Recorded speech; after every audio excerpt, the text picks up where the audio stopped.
ইতি তে জ্ঞানম আখ্যাতম গুহ্যাৎ গুহ্যতরম ময়া বিমৃশ্যে তৎ অশেষেণ যথেচ্ছসি তথা কুরু।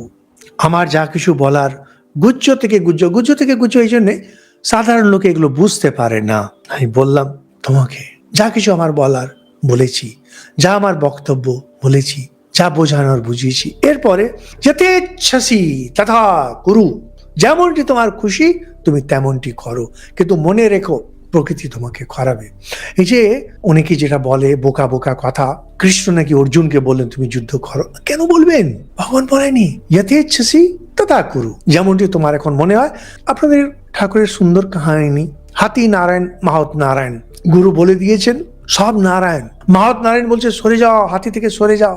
সে বলছে হাতি নারায়ণ, স্তুতি করতে শুরু করলো, সুড়ে বেঁধে ছুঁড়ে ফেলে দিল।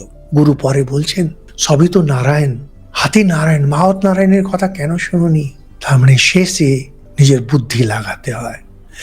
গীতা এটা বলছেন, গীতার এটা আনইউজুয়াল, এটা অন্যান্য শাস্ত্রে এটা পাবেন না, যেখানে এটা বলছেন যথেচ্ছসি তথা কুরু।